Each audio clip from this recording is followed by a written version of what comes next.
Saludos solucionadores, bienvenidos al puesto de limonada de Problema y Solución, el programa de las personas inquietas y conscientes como tú, que disfrutáis dándole la vuelta a los problemas y siendo parte de las soluciones. Soy Ana Gae y ya sabes que si a ti también te apetece poner a punto tus power skills para vivir de forma más consciente, libre y plena, puedes pasarte por mi rincón en redes de Enciende tu Talento. Y que con nuestra psicóloga, escritora y mentora favorita, Alicia Baigorri, puedes conectar en Baigorri Alicia.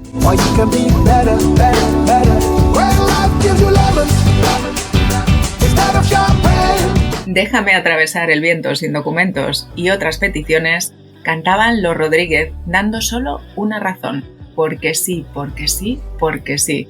¿Alguna vez has estado frente a una pared de piedra en una conversación donde cualquier intento de diálogo parece chocar sin esperanza? ¿Te has preguntado cómo atravesar esa rígida muralla y abrir un espacio para el entendimiento?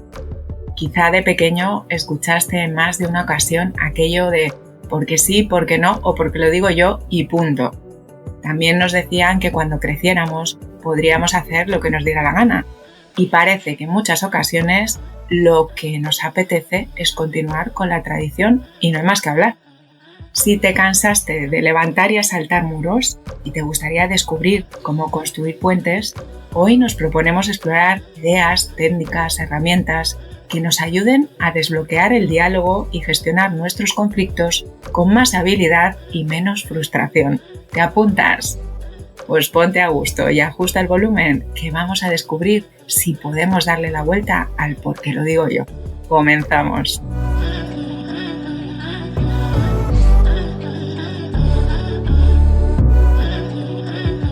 Bienvenida Alicia Baigorri. ¿Estás preparada? Hola Ana, pues sí, aquí estamos para volver a tratar este tema de Roberto. Pues vamos a escuchar a nuestro protagonista y el limón que nos propone hoy.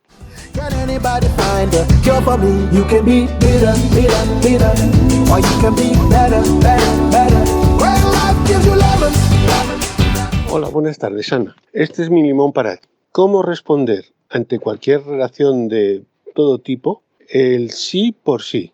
Esto es así porque sí. Tanto en política como en religión, como en las relaciones humanas. ¿Cómo responder a una persona que te dice ante cualquier problema, esto es así porque sí? Yo tengo que hacer esto porque me lo mandan mi religión, mi credo, mis costumbres, llámalo X. Mi identidad política, como lo veas. Pero las cosas son así y no tienen discusión. ¿Cómo podemos trabajar con una persona que se cierra en el sí porque sí? El limón de Roberto, ¿cómo responder al sí porque sí? Las cosas son así, no tienen discusión. ¿Y cómo podemos trabajar con una persona que se cierra en el sí porque sí? Lo primero, creo que es diferente si la situación es personal o es profesional. El abordaje es distinto. En una relación personal de iguales, no ya padres o hijos, sino en una relación de iguales, si te relacionas o inicias una conversación con alguien que argumenta el sí porque sí, yo te diría, sal de esa relación, cierra la comunicación, date media vuelta y no hay que continuar, porque ¿para qué vas a entrar en conflicto si no es necesario? Eso por una parte, en iguales. No es lo mismo cuando hay una relación profesional. Si esa persona jerárquicamente superior a ti te da una respuesta de sí porque sí, habría que hacer un abordaje estratégicamente sano e inteligente. Voy a explicar un poco cómo lo veo yo. En la comunicación hay dos niveles. Está el nivel comunicativo y luego está el metacomunicativo. Nosotros apreciamos de primeras el lenguaje comunicativo, que es lo que estamos hablando. Hablando de relaciones más bien profesionales. Esa persona que te está diciendo sí porque lo mando yo, te está menospreciando, te está haciendo inferior porque no te está haciendo partícipe de tus argumentos, no está aceptando, no está recepcionando lo que tú le estás presentando, el informe, esta cuestión, este nuevo proyecto, sino te está diciendo que te bloqueo y hay que hacerlo como yo he planteado y no te recibe nada ni te deja expresar lo que tú piensas y cómo tú lo harías. Por lo tanto, te está bloqueando a nivel de comunicación y te está haciendo un bloqueo emocional. La comunicación siempre es bidireccional. La persona que recibe ese sí porque sí se va doliente. Ni le han escuchado, ni le han permitido argumentar, ni le han recibido lo que ha trabajado, ni le están haciendo aprecio a su trabajo, a sus conocimientos, a su profesionalidad. Por tanto, se va con un daño emocional. Vamos a dejarlo ahí. Además de todo esto, hay un lenguaje metacomunicativo, porque esa persona que se va con el daño emocional no llega a entender cómo, si su propuesta era de mayor calado, si la participación en la comunicación que estaba haciendo al grupo era inteligente, razonable, lógica, no entiende por qué no es acogida. Se va sin el entendimiento y ahí se queda. La parte de la metacomunicación dice, esa persona que te ha dicho sí porque sí, no es porque no te quiera reconocer tu trabajo o porque no piense que has hecho un trabajo maravilloso, no es porque piense que no tiene valor, sino lo que está pensando es, mi valor personal profesional está siendo amenazado por esta otra persona que me presenta una propuesta brillante. Y aquí hay una persona con un concepto que quiero compartirte y es Javier Gomá Lanzón. Él es filósofo, ensayista, escritor y tiene un término súper bonito para este tema que es ejemplaridad conflictiva. Y es cuando las personas que nos muestran un ejemplo virtuoso, de bueno, de interesante, lo odiamos por el tema de la comparación. Porque si nos comparamos con esa persona brillante, esa persona bondadosa, esa persona noble, honesta, si nos comparamos y en esa comparación nosotros nos sentimos menos, lo que hacemos es atacar. Y entonces preferimos estar rodeados de personas mediocres, porque esas personas no nos van a hacer sombra, nunca nos van a hacer sombra. Por tanto, fíjate luego el trabajo que hay que hacer con la persona que se ha sentido ofendida y herida. En un principio no llega a entender por qué está ocurriendo esa situación en la que se le está desprestigiando, no se le está haciendo el reconocimiento, que no es un tema de que le pase algo a ella, ese es el tema que trabajamos en salud mental, sino que es la reacción de un ego que se siente destronado y que se siente amenazado. Muy interesante todo esto que estás planteando de cómo emociones como los celos, como la envidia, como las inseguridades, la baja autoestima, pueden estar detrás de estas posiciones tan rígidas. Creo que a veces también puede tener que ver con que se trata de creencias que tenemos que o bien sean religiosas o familiares, son valores que colocamos en un lugar, en un pedestal tan alto, tan alto, tan alto, nos parecen tan inamovibles, las damos tan por ciertas y verdades absolutas y universales que podemos percibir o interpretar en un momento dado que hay una autoridad tan grande, tan elevada, tan suprema, tan incuestionable, que no tenemos que dar ningún tipo de explicación a nadie, que estamos en un lugar de verdad absoluta e incuestionable.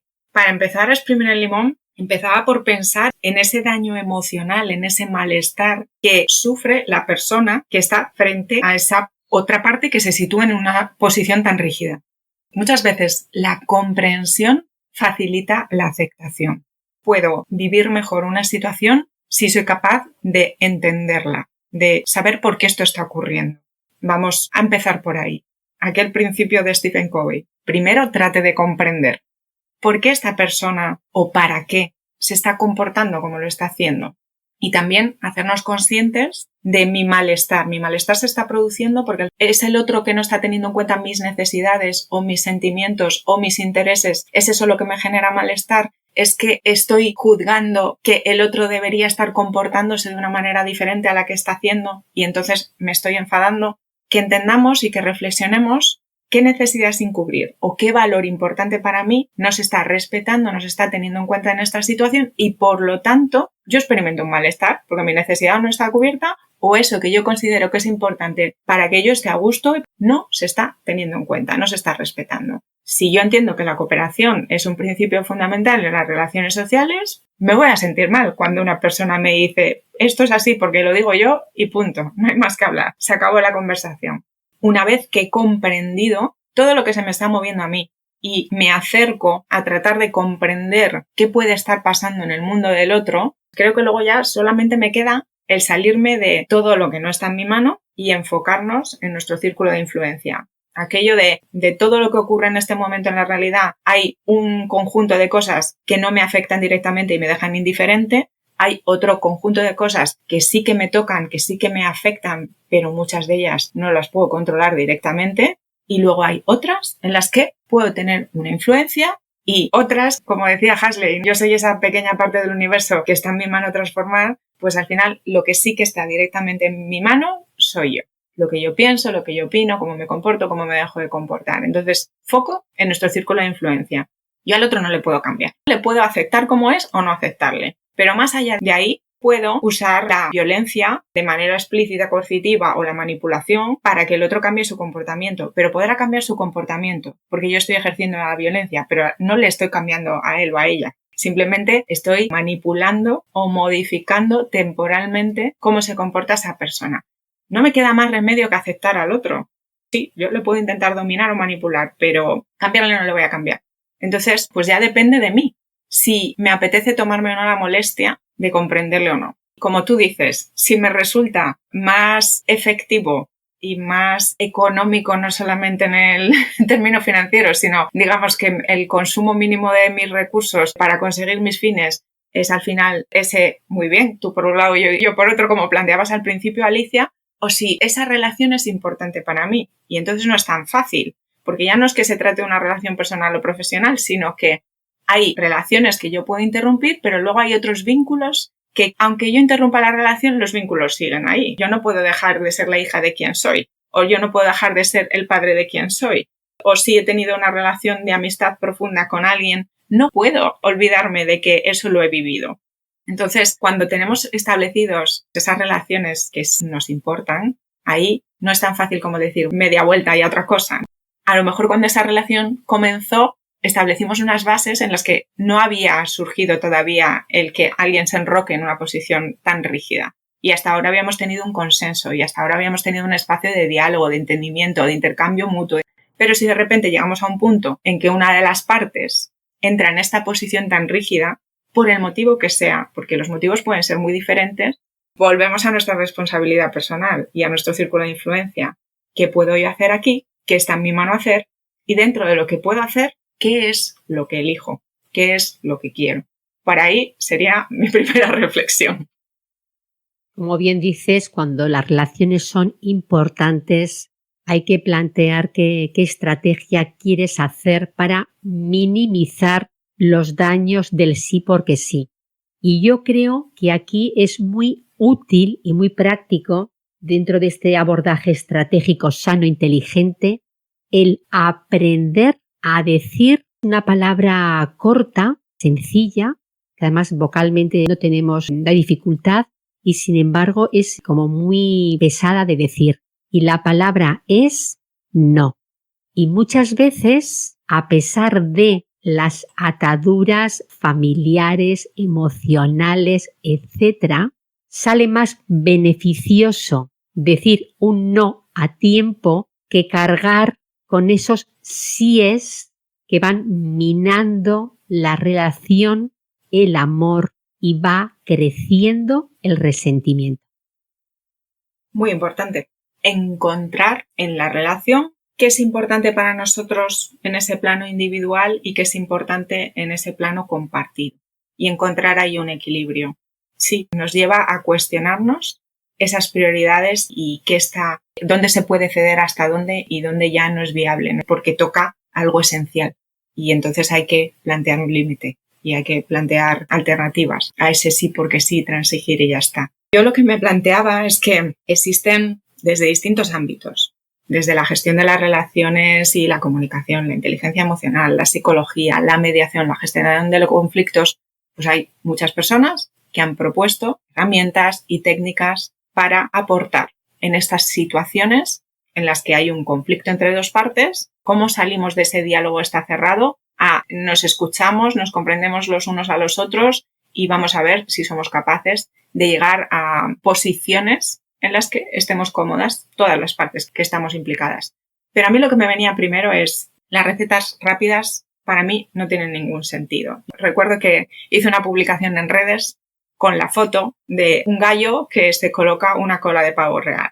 El mensaje que yo quería transmitir es que la herramienta no nos transforma necesariamente. Necesitamos unos conocimientos, unas habilidades y unas actitudes para poder disfrutar de los beneficios que nos proporciona el uso de la herramienta.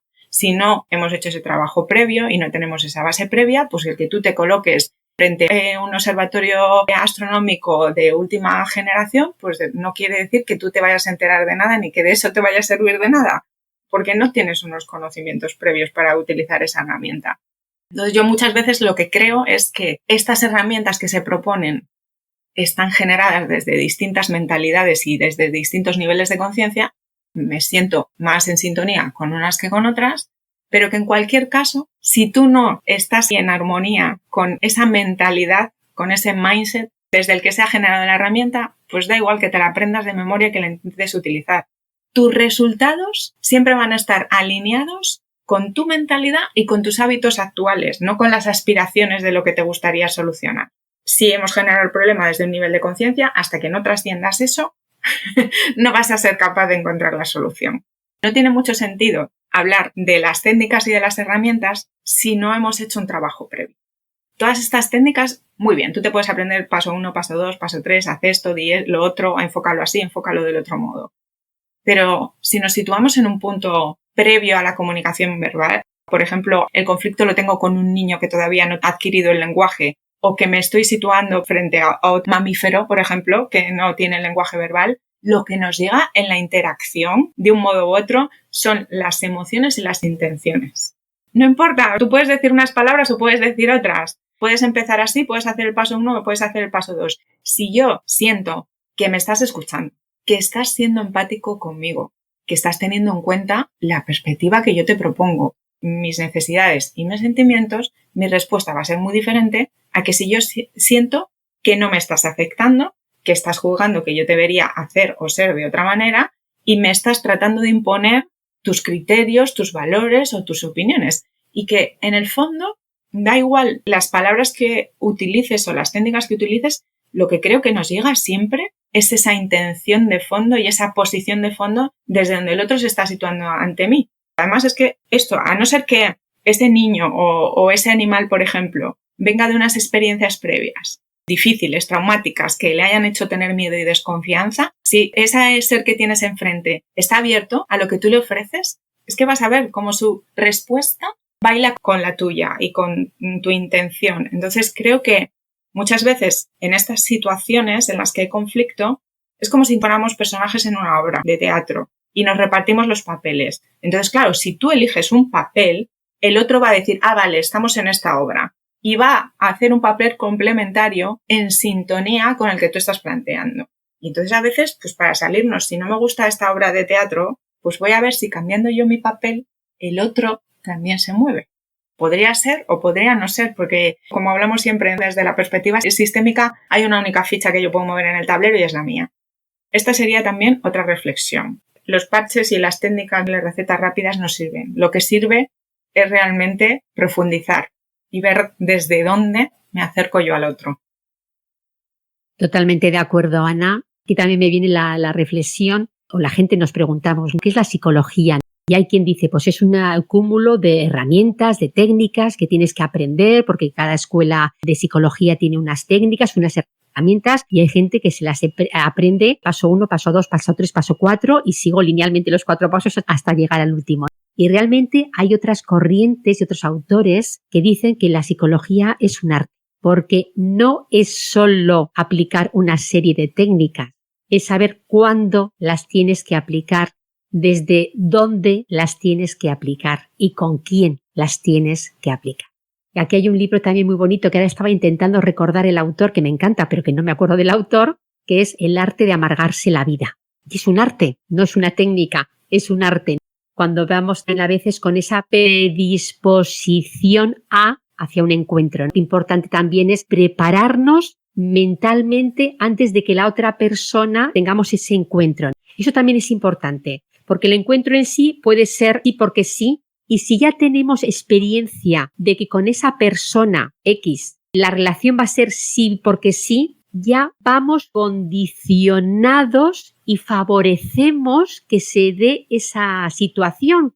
Pero en este libro viene a decir que hace la metáfora de que tú en tu casa tienes que colgar un cuadro y entonces te das cuenta en ese momento de que no tienes martillo y te acuerdas de que el vecino tiene martillo. Entonces dices, voy a pasar a casa del vecino, le voy a pedir el martillo que me lo preste y yo voy a colgar el cuadro. Entonces vas a casa de tu vecino, le estás llamando al timbre y mientras el vecino acude, ¿no?, o al abrir la puerta, tú estás pensando, y ahora seguro que me va a decir que por qué le pido el martillo, que soy un cara dura, se va a enfadar y me va a reprochar luego y se lo va a decir a todos los vecinos que no tengo martillo porque no me puedo gastar el dinero. Empiezas a hacerte un nudo mental tú solo, que en el momento en que tu vecino abre la puerta y te pregunta, hola, ¿qué necesitas?, tú le dices, quédate con el martillo en tu casa que no quiero saber nada.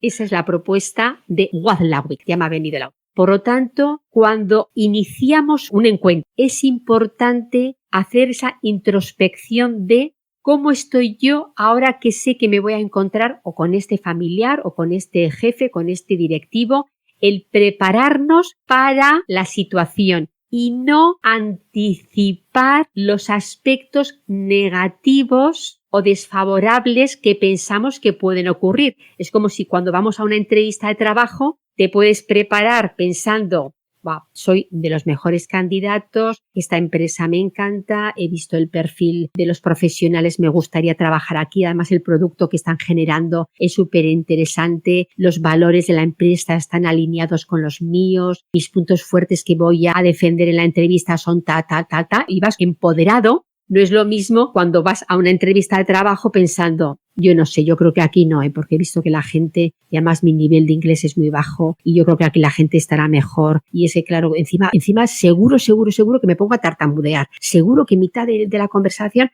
entonces ya entras con las defensas tan bajas que cuando te dicen hola tú dices, ya te quedas ahí bloqueado. Por lo tanto, hacer una preparación previa y una autoobservación para ver en qué disposición o cómo creamos la mejor disposición para favorecer esa interrelación, esa comunicación que vamos a iniciar. Wow, súper importante. Me ha encantado esto, Alicia, porque efectivamente creo que la oportunidad que tenemos de cambiar un sí porque sí o un porque lo digo yo es hacer un reset. Es ir con el lienzo absolutamente en blanco. Una mezcla entre este personaje de Dory en Buscando a Nemo. Tengo una memoria a corto plazo, a los 3 segundos voy a olvidar cualquier cosa negativa que me hayas dicho. Soy capaz de estar aquí presente y ese planteamiento de la asertividad, en el que voy a tener en cuenta mis necesidades, mis sentimientos y mis valores, pero también los tuyos. Y voy a buscar, yo por lo menos voy a ponerme en la posición y a tener la intención de generar sinergias. Entre comprender lo que tú sientes, lo que tú necesitas y los valores que son importantes para ti y los míos. Yo me voy a poner en esa actitud y en esa proactividad de encontrar cómo esto confluye en lugar de alejarse y vamos a ver si es posible o no. Bueno, pues dentro de todas estas herramientas que a mí me resultan útiles es comprender el nivel de conflicto, porque comprender el nivel de conflicto en el que estamos me puede ayudar a orientarme sobre el tipo de estrategias o de herramientas que me pueden servir mejor. El nivel más sencillo de todos es cuando, si tú y yo no tenemos la misma información, pues es difícil que nos pongamos de acuerdo, porque tú tienes unos datos, yo tengo otros, pues al final, fantástico, no pasa nada, nos damos cuenta de que ese es el origen del conflicto, complementamos tu información con la tuya, la contrastamos, la verificamos y a partir de ahí todo va a ser mucho más sencillo. Bien, este era el facilito. Vamos profundizando. Hay veces que tú y yo queremos lo mismo, pero tenemos estrategias diferentes para conseguirlo. Esto también está bastante bien, o sea, con un poco de ganas y de creatividad es relativamente fácil, porque al final tú y yo queremos lo mismo, Simplemente tú crees que el camino de la izquierda es mejor que el de la derecha y nos estamos intentando convencer por ahí, pero al final dices, pues ¿qué más da? Que vayamos por el que tú conoces, por el que conozco yo, como si nos inventamos uno nuevo. El caso es que vayamos donde queremos ir. Así que ya, teniendo en cuenta que tenemos ese fin común, vamos a ver cómo sumamos para crear el mejor camino posible para las dos partes, o para las tres, o para todas las que estén implicadas. Eso también es relativamente fácil. Y muchas veces nos ocurre eso, que no somos conscientes de las necesidades, de los sentimientos y de los valores que hay en juego, y entonces, como no sé qué es lo que queremos cada uno, nos estamos peleando por los caminos. Mientras lleguemos a donde queramos llegar, ¿qué más da por donde vayamos? En el fondo es secundario. Y eso también es más fácil. Cuando ya empezamos a querer cosas distintas, empieza a requerirnos más creatividad para generar esas sinergias, porque al final de lo que se trata a veces es de que tú crees que querías algo y que yo pensaba que quería otra cosa, decir, ostras, pero ¿habría algo todavía mejor con lo que estaríamos más satisfechos que con eso que nos proponíamos al principio?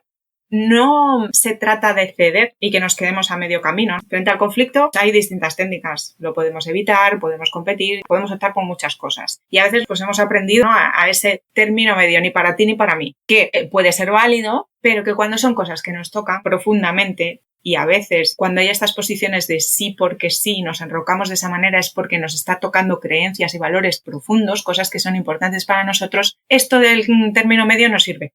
Entonces, vamos a ver si somos capaces de, es mi estrategia favorita para resolver los conflictos, pero que requiere implicación y requiere compromiso y no es tan sencilla como otras. Tú un conflicto lo evitas y dices, mira qué fácil, situación resuelta. Yo me doy la vuelta, meto la cabeza debajo como la avestruz y ya está, ¡hala! Ya está, otra cosa. Requiere sentarse, requiere escuchar al otro, requiere comprenderlo profundamente, requiere exponerse, ser vulnerable, para que seamos capaces de entender qué es lo que está en juego para cada uno y cooperar de manera creativa para generar una solución o generar soluciones y caminos, alternativas que nos satisfagan a los dos. Pero además eso, que sea mucho mejor de lo que yo esperaba en un principio o de lo que tú esperabas en un principio. Eso es posible, pero requiere un trabajo. Requiere una apertura por ambas partes y una voluntad de doy lo mejor de mí para que lleguemos a un lugar mejor juntos. Es trabajar en equipo. Y ahí, cuando ya hay un conflicto de objetivos, hay un conflicto de valores, hace falta muchísima honestidad, muchísima autenticidad. De verdad, para mí no hay recetas o no hay estrategias, es que realmente tu intención sea que a ti y a mí nos vaya lo mejor posible. Y yo voy a poner todo de mi parte para que así sea. Y controlo mi parte, la tuya no. Pero sé que si yo te escucho, que si yo te muestro empatía, que si yo soy proactiva a la hora de mostrarte que estoy en disposición de apoyarte con tus objetivos, de respetar los valores que para ti sean importantes, creo que siempre voy a tener más oportunidades de que tú me escuches a mí y quieras comprenderme, que si también estoy en una posición mucho más rígida de la que soy capaz de darme cuenta, porque a veces yo puedo estar pensando que el otro está en una posición rígida. ¿Dónde estoy yo? ¿Cómo de flexible estoy yo? Me encantan los niveles de conflicto que has expuesto, además tan claros, el nivel de información, querer lo mismo de diferentes formas, queremos cosas distintas, cómo creamos entre nosotros. Y a mí me estaba recordando que esto se hace sentado alrededor de una mesa, como la mesa redonda del rey Arturo, que claro, la imposición es otra cosa, pero cuando nos permitimos y nos invitamos todos a sentarnos en una mesa redonda para dialogar sobre cómo nos relacionamos, cómo interactuamos, cómo ejecutamos las cosas, yo creo que es el primer paso para empezar a mejorar y a sanar este tipo de relaciones conflictivas. Y bueno, yo invitaría a sentarnos, a escuchar, a aportar cuando tengamos que aportar, pero principalmente escuchar para sumar las aportaciones de los demás y hacer entre todos una sinergia que nos supere y que haga mayor beneficio y mayor aportación. Sí, sentarnos en círculo en esa mesa redonda, en esa cercanía en la que no hay jerarquía, en la que nada es más importante que otra cosa y desde esa intención, desde esa disposición de apertura. Simplemente ya para cerrar, He leído mucho y me he formado mucho sobre comunicación, sobre técnicas de negociación, de mediación. Y hay 2 lecturas que para mí son recomendables. Una muy reciente, que por cierto le doy las gracias a Rebeca, que me propuso esta lectura, que es Las palabras que importan, de Kathryn Mannix. Da una perspectiva muy distinta a otras lecturas, a otras propuestas que he encontrado, que para mí está mucho más alineada con esto que decía de no hay recetas rápidas, el paso lineal 1, 2, 3, 4 no sirve, esto hay que enfocarlo de otra manera. Hay libros que se llaman conversaciones difíciles, conversaciones cruciales, y esta autora habla de conversaciones delicadas, porque está en un terreno en el que está en juego algo importante, algo valioso. Es que las palabras que usamos y la comunicación puede convertirse en ese camino para evitar el daño o causarlo, la propia comunicación. Para mí es una lectura absolutamente recomendable que yo estoy disfrutando un montón y que me está ayudando a reflexionar. Y un clásico que creo que es el libro que más he regalado, que es Comunicación no violenta, un lenguaje de vida, de Marshall Rosenberg. Igual, no me parece que hable de estrategias, sino que habla de una manera de entender la vida. Y con esto le pondríamos punto y seguido a esta reflexión y a este exprimir cómo nos relacionamos con esos puntos en los que, en lugar de fluir y de abrirnos, nos cerramos en banda y nos colocamos en esa situación rígida, inflexible. También me estaba acordando de otro libro del Carnegie, el libro de Cómo hacer amigos, que es un clásico, un súper clásico, pero que yo también en su momento cuando lo leí, porque hacer amigos es hablar de comunicación, de cómo cómo relacionas con los otros. Y Dale Carnegie es un gran maestro en esto. Así que yo creo que hemos hecho una súper limonada hoy. Sí, un clásico que además a mí me sorprende lo vigente que sigue, que tiene un estilo de otra época, pero como lo que hay de fondo sigue absolutamente vigente. Muchas gracias, Alicia, muchas gracias a nuestro protagonista de hoy y a ti que haces posible este puesto de limonada. Ya sabemos que cuando las cosas se nos ponen difíciles, cuando no son como nos gustaría que fueran, pues nos podemos amargar, pero también podemos aquí montarnos nuestro puesto y exprimir los limones que nos lanza la vida. Si pasas de amargarte y quieres plantearte algo mejor, este es nuestro espacio, este es nuestro puesto. Be bitter o be better. Te esperamos cada miércoles a las 5 de la tarde. Muchas gracias. Adiós.